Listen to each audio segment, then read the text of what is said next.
Engineering ऍडमिशनसाठी cap 2 साठी ज्या विद्यार्थ्यांनी ऑप्शन फॉर्म भरलेला आहे त्या विद्यार्थ्यांसाठी, त्यांच्या पालकांसाठी हा व्हिडिओ खूप महत्वाचा आहे.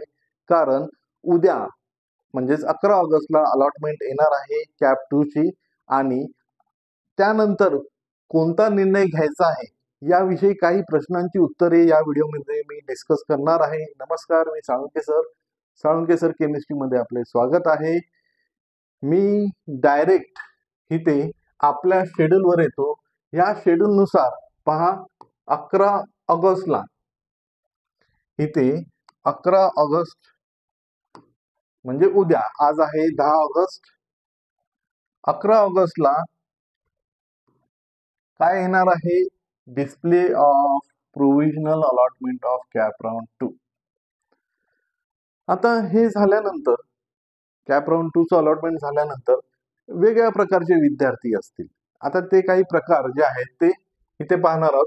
आता कॅप राऊंड 2 चं अलॉटमेंट झाल्यानंतर ते विद्यार्थी कोणते असतील तर इथे आपल्या शेड्यूल मध्येच पहा दिलेलं आहे. इथे जे काही स्टेप दिलेली आहे त्यामध्ये पहा, all eligible candidate participate in round 2 and allotted the seat first time.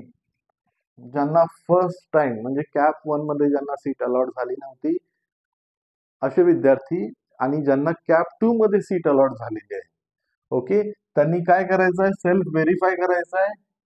Seat allotment as per 9A above, the candidate who have been allotted the seat first time in round 2 shall pay. त्यांनी ज्यांना पहिल्यांदा cap 1 मध्ये allot झाली नव्हती, cap 2 मध्ये पहिल्यांदा seat allot झालेली आहे, त्या विद्यार्थ्यांनी सीट एक्सेप्टन्स फी भरायची आहे. ओके. आता दुसऱ्या प्रकारचे विद्यार्थी कोणते आहेत की पहा, फर्स्ट 3 प्रेफरन्स राऊंड 2 मध्ये अलॉट झालेले. मग फर्स्ट 3 प्रेफरन्स राऊंड 2 मध्ये म्हणजे कॅप 2 मध्ये अलॉट झालेले आहेत म्हणजे ते ऑटो फ्रीज, म्हणजे हे विद्यार्थी काय करतील? आता ऍडमिशन घेतील. ओके. तिसऱ्या प्रकारचे विद्यार्थी इथे आहेत पहा, candidates who have allotted other than first 3 preferences. पहिल्या 3 प्रेफरन्स व्यतिरिक्त ज्यांना सीट अलॉट झालेली आहे, मग ते कॅन्डिडेट्स काय करतील? सेल्फ फ्रीज करतील. सेल्फ फ्रीज करणे म्हणजे ऍडमिशन घेणे. मग ते त्या रिस्पेक्टिव्ह इन्स्टिट्यूट मध्ये जातील, ओके, त्यांचे डॉक्युमेंट्स वगैरे सबमिट करतील आणि त्याच्या बेसिसवर त्यांना ऍडमिशन मिळेल. ठीक आहे. तिसरा प्रकार पहा, चौथा, candidates who have allotted other than first 3 preferences and want betterment. मग हे कॅन्डिडेट जे आहेत ते बेटरमेंटसाठी, ज्यांना पहिल्या 3 प्रेफरन्स व्यतिरिक्त कॉलेज अलॉट झालेलं आहे आणि त्यांना बेटरमेंट हवी आहे, म्हणजेच ते कॅप 3 चा ऑप्शन फॉर्म भरायला जातील. ओके. सबसिक्वेंट राऊंड म्हणजेच कॅप 3 कॅप 4 मध्ये ते एलिजिबल आहेत. मग त्यांनी काय केलं पाहिजे? नॉट फ्रीज म्हणजे बेटरमेंट हा ऑप्शन चॉईस केला पाहिजे. ओके. आता इथे हे जे पहिल्या प्रकारचे विद्यार्थी आहेत ज्यांना पहिल्यांदाच सीट अलॉट झालेली आहे, यांना सुद्धा सेल्फ फ्रीज आणि बेटरमेंट नॉट फ्रीज हे 2 ऑप्शन येणार आहे. ओके. आता अजून एक प्रकारचे विद्यार्थी आहेत की त्यांना कोणतीही सीट अलॉट झाली नाही, म्हणजेच अशा विद्यार्थ्यांच्या बाबतीत मी म्हणेन की त्यांनी अजून कॅप 3 साठी प्रयत्न करावा की जेणेकरून त्यांना त्यांच्या रँक नुसार, त्यांच्या पर्सेंटाईल नुसार एक कॉलेज कॅप 3 मध्ये तरी अलॉट होईल.